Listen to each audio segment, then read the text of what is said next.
Pemirsa, genjotan vaksinasi di kabupaten dan kota harus lebih masif digelar agar dapat menghindarkan warga masyarakat dari efek serius dampak gelombang ketiga pandemi COVID-19 yang diprediksi akan berlangsung pada akhir Desember dan di awal Januari 2022 mendatang.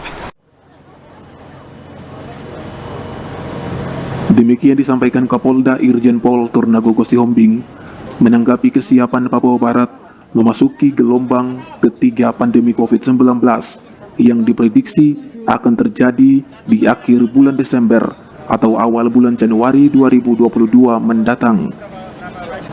Walau Papua Barat siap untuk kondisi tersebut, namun capaian vaksinasi yang masih berkisar di angka 35% masih perlu digenjot habis-habisan di sisa waktu November dan Desember tahun ini sebagai salah satu cara jitu hadapi gelombang ketiga pandemi COVID-19.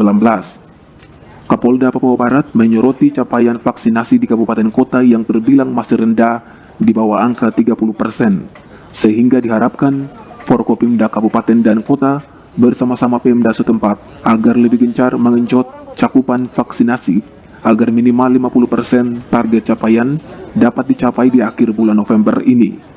Meskipun kita juga tidak ingin adanya gelombang ketiga, tapi masyarakat Papua Barat itu sudah siap.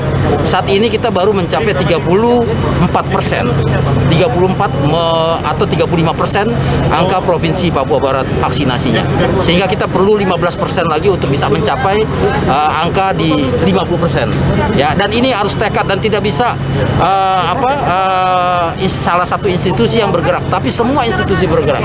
Termasuk juga para Kapolres, Dandim, ya. Dan Bupati, saya himbau, ya Bupati, tolong betul-betul memberikan ataupun mencurahkan pemikirannya untuk betul-betul bersama dengan Forkopimda di kabupaten dan kota, ya, untuk coba betul-betul punya tekad yang kuat untuk bagaimana supaya wilayahnya itu bisa mencapai 50% di bulan November nanti. Karena saya lihat masih banyak, ya, rata-rata baru Manokwari saja yang bisa mencapai 57%.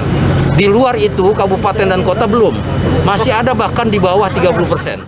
Jadi kalau kita tidak betul-betul memastikan. Sementara itu, gugus tugas penanganan COVID-19 Papua Barat melalui juru bicaranya menyatakan cara jitu antisipasi gelombang ketiga yang diprediksi pada akhir Desember dan awal Januari 2022 mendatang adalah percepatan capaian vaksinasi khususnya dosis kedua, sehingga walau diterjang gelombang ketiga COVID-19, namun kondisi warga akan relatif ringan, bahkan tidak nampak gejala serius COVID-19.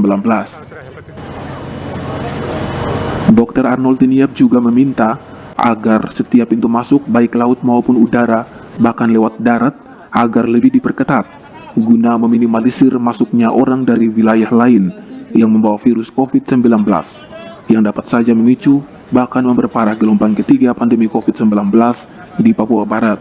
Jadi kalau kita tidak betul-betul memastikan pelaku perjalanan yang masuk ke wilayah kita dengan pemeriksaan PCR, ya kita bisa ada peningkatan kasus kembali. Yang paling kita perlu antisipasi itu pada saat Desember dengan tahun baru nanti. Ya, karena di situ nanti kemungkinan meskipun nanti dibatasi, tapi kemungkinan orang untuk bepergian itu tetap ada. Yang paling diperhitungkan atau yang diperhatikan itu vaksinasi dosis kedua. Jadi kalau bisa, kalau sudah sampai 70 atau lebih 70% masyarakat divaksinasi dosis kedua, itu berarti kita harapkan bisa timbul kekebalan kelompok. Kalau kekebalan kelompok sudah terjadi, bukan berarti kita tidak bisa terinfeksi. Bisa saja kita terinfeksi, tapi karena kita sudah lebih kebal, itu penyakit yang timbul pada tubuh kita itu lebih ringan atau tanpa keluhan sama sekali. Ari Armstrong, Pilo Manokwari, Jawa Channel.